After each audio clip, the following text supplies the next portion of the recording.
In the age of unlimited storage, a lot of us hold on to digital stuff the way people once held on to physical things. Photos we never look at, screenshots of random stuff, messages we can't delete, half-finished notes, and old playlists from people or seasons we've outgrown.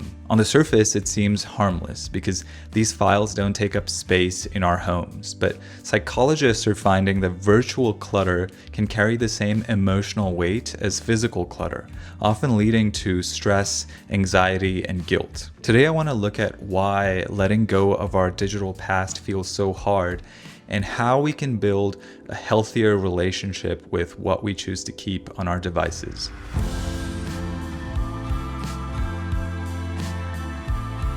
In the past, running out of space forced people to throw things away. Now, cloud storage and cheap hard drives make it easy to keep everything. We take endless photos because we can, bookmark articles we'll never read, and save years of messages and emails. As the files pile up, many people start to feel overwhelmed or scattered, and some researchers describe this growing digital clutter as a silent stressor that adds to our mental load and anxiety. A 2019 study published in Digital Health found similar patterns linking digital hoarding to higher anxiety, stress, and depression. While hoarding disorder is a recognized and often serious mental health condition, digital hoarding isn't a formal diagnosis. But researchers are starting to see it as a behavioral pattern that mirrors many of the same emotional challenges we face with letting things go. Many of us get attached to the things we keep online because they feel like pieces of our lives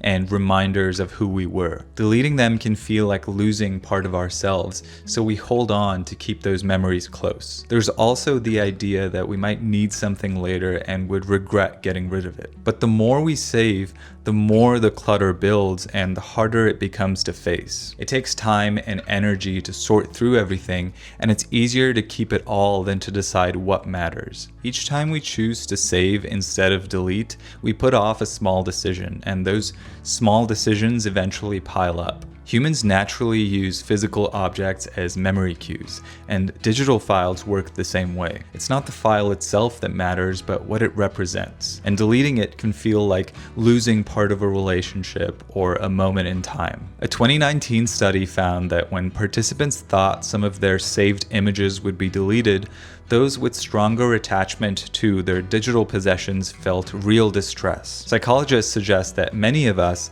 not just hoarders, don't fully trust our memory to hold on to what's important. We use our devices as extensions of memory, so deleting a file can feel like erasing something from our minds. This habit of saving everything can make our digital spaces feel comforting, but also heavy. When every small thing is preserved, the meaningful moments get buried, and some researchers believe that mindfully deleting or curating what we keep can actually strengthen our connection to the past. There's also evidence that digital clutter can drain focus.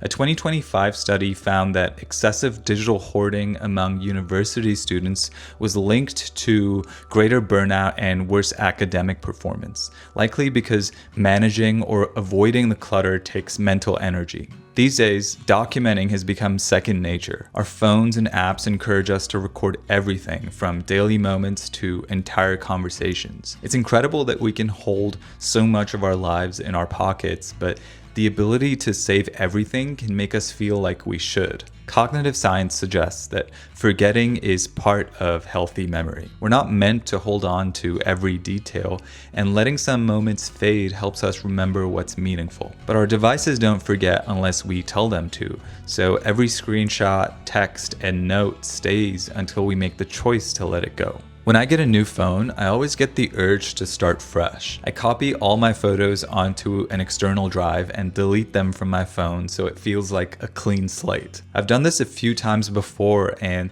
each time I end up just shifting the clutter instead of actually dealing with it. The photos sit in folders I never open, waiting for a day I'll finally sort through them. Part of me keeps them because they feel like proof of who I was, and I like to think that maybe a future version of me will want to look back and relive those memories. It feels satisfying in the moment, like I've created order, but Really, I've just moved the mess somewhere else. Finding balance starts with being kind to ourselves. After noticing this habit of saving everything, it's important not to see it as laziness or disorganization, because it usually comes from very human emotions like attachment to memories, fear of loss, and desire for control. I've been trying to start small. Sometimes I'll spend 10 minutes deleting things that are obviously unnecessary, like blurry photos, old downloads, or notes I don't remember writing. Some people use the 1 year rule, where if you haven't opened something in a year and it doesn't hold much meaning, it's probably safe to delete. Something I want to try is creating small rituals that make preservation intentional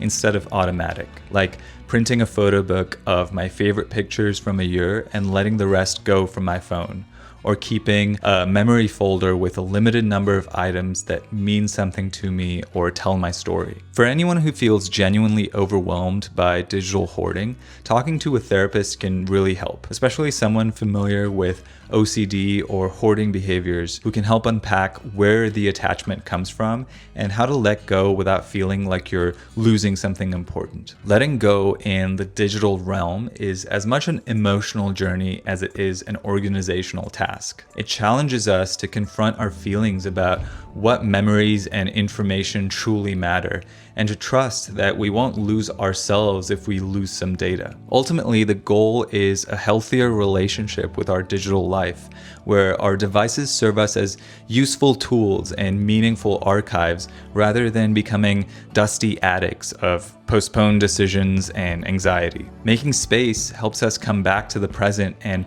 reminds us that the past isn't stored on our phones. It's already part of who we are.